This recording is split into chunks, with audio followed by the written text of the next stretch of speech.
Friends, ఈరోజు నేను మీకు ఒక అద్భుతమైనటువంటి ప్రదేశాన్ని చూపించబోతున్నాను.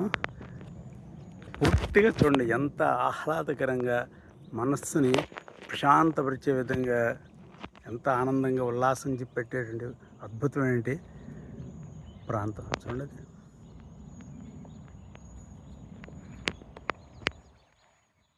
దూరంగా వ్యూ చూడండి. అక్కడ కొండల మీద, కొండ కాదు అడుగున హౌసెస్. వా,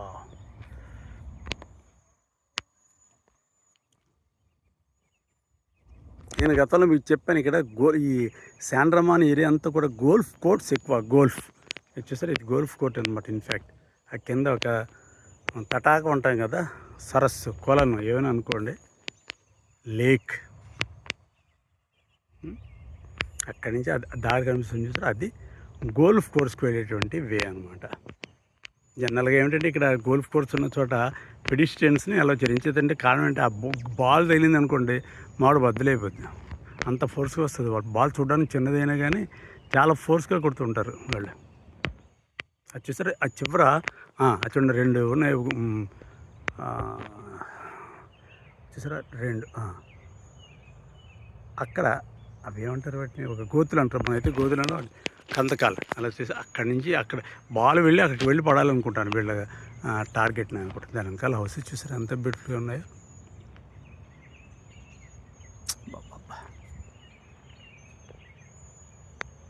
ప్రతిరోజు చూస్తున్నాం, నాకెంతో సరదాగా ఉంటుంది ఇవన్నీ చూస్తుంటే. అది చూడండి, హౌసెస్ సముదాయం, అదొక ప్రత్యేకంగా అదొక కాలనీ అన్నమాట.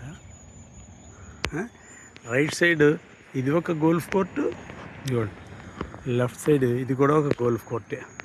ఇంకోసారి ఇది వచ్చేసరి ఆ లోపలికి వెళ్తే అది ఒక లోపల గోల్ఫ్ కోర్ట్ అనమాట. అది ఈసారి చూపిస్తాను మళ్ళీ లోపల డీటెయిల్డ్గా. అది వెనకాల దూరం కనిపిస్తుంది చూసారు, అక్కడ లోపలికి వెళ్ళచ్చు అనమాట.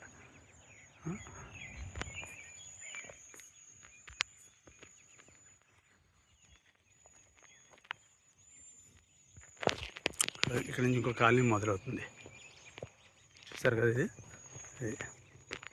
చూద్దాం, వీలైతే లెఫ్ట్ సైడ్ గోల్ఫ్ కోర్ట్ కూడా ఇప్పుడే కవర్ చేయడానికి వీలవుతుందేమో చూస్తాను. నేను ఇలా వచ్చాను అనమాట.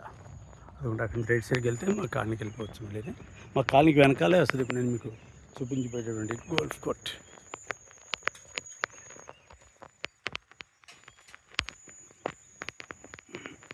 అది వచ్చేసరికి దూరంగా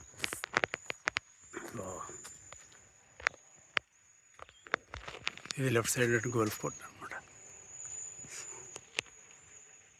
ఆ మధ్యకి వెళ్ళి అక్కడి నుంచి లెఫ్ట్ చూస్తే మా హౌస్ ఉంటుంది దగ్గర.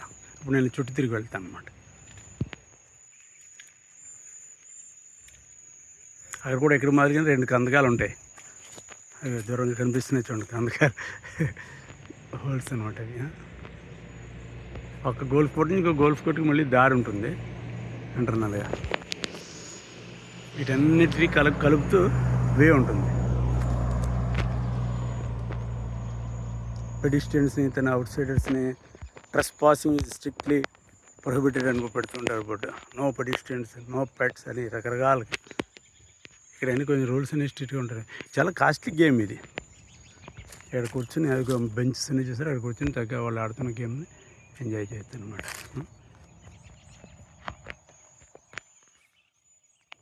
నేను గతంలో చెప్పాను కదా, ల్యాండ్ విపరీతం, జనం తక్కువ, ఇంకేం కావాలి వీళ్ళకి. ఓకే ఫ్రెండ్స్, బాగా ఎంజాయ్ చేశారు కదా. మళ్ళీ ఇంకో వీడియోలో కదా.